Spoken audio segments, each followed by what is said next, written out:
Over 40 and feeling stiff? Let's change that with Pilates.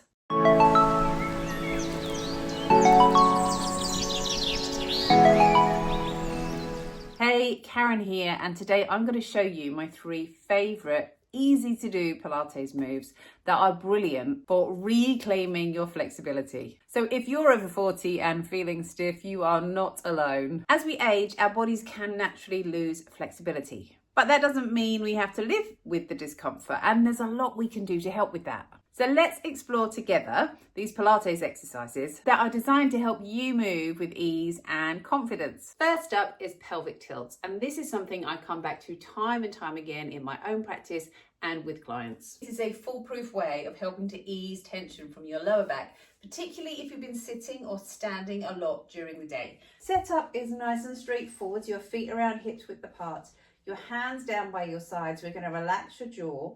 You may already be starting to feel a little bit of discomfort around the lower back. We're going to sort that out, don't worry. But what I want you to do is just gently feel your pelvis curves under and let it go. The best way of understanding this, if you've never done this before, imagine you've got a little piece of string on your tailbone and you're going to pull it towards you.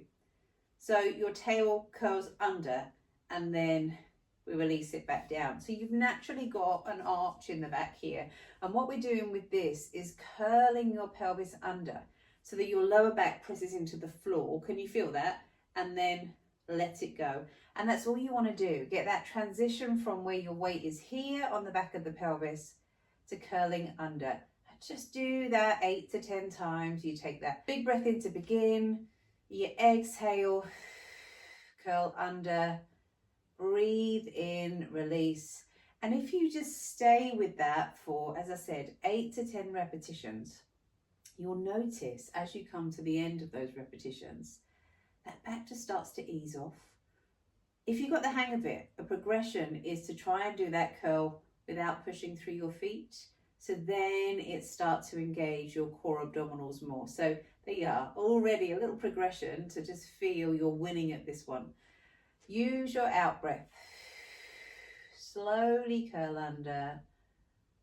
Slowly release. We've got a couple more here, just under.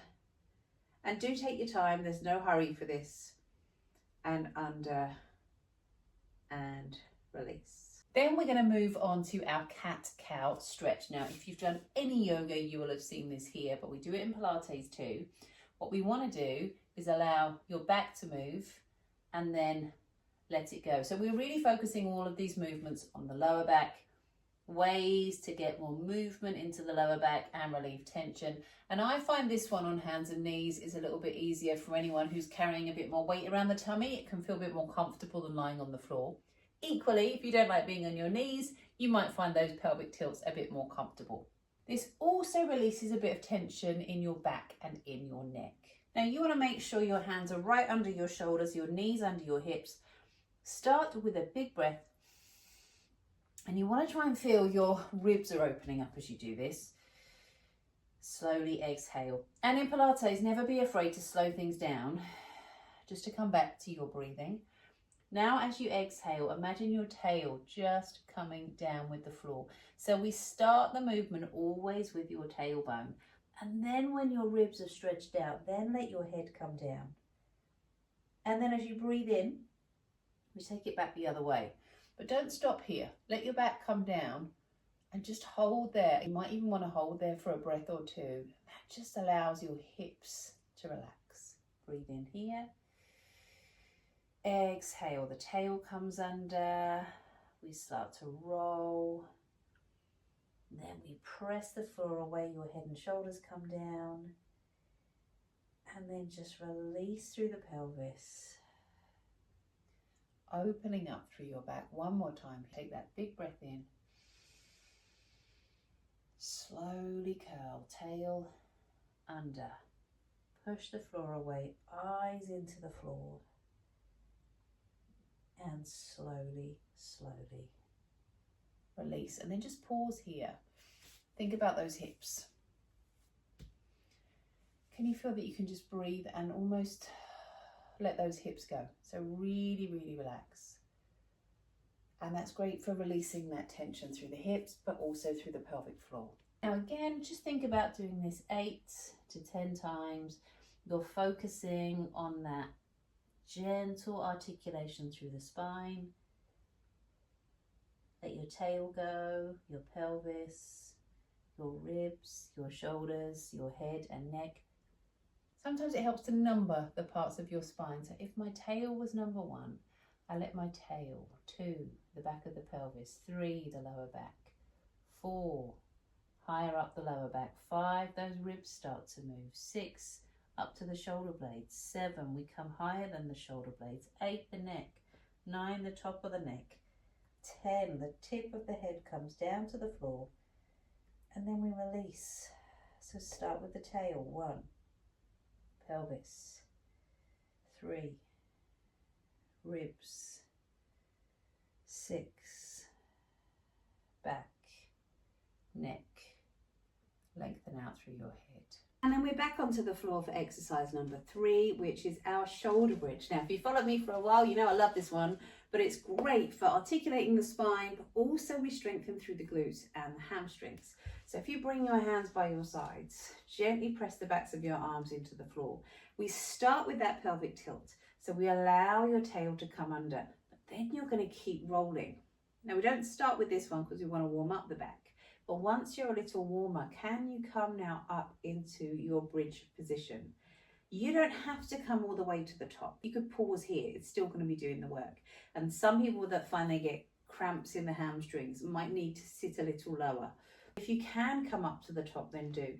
We're not going to overarch. It's not a yoga position. We've still got this connection here between your hips and your ribs. Do use the backs of your arms. So we slide the head away.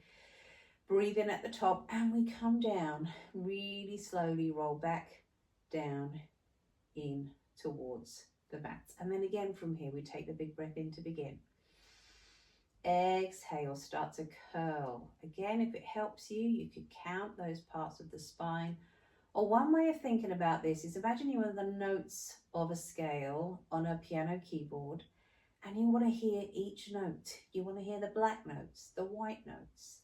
Slowly coming down, that's your spine, slowly articulating, back, down, in towards the floor. And it's this control with the breath, with the movement. Let's just do that one more time. Breathe in here, exhale, slowly roll under, spread out those toes, use those arms, slide the head away, up into your bridge, breathe in at the top, relax that jaw, and then slowly come back down, in, towards the floor.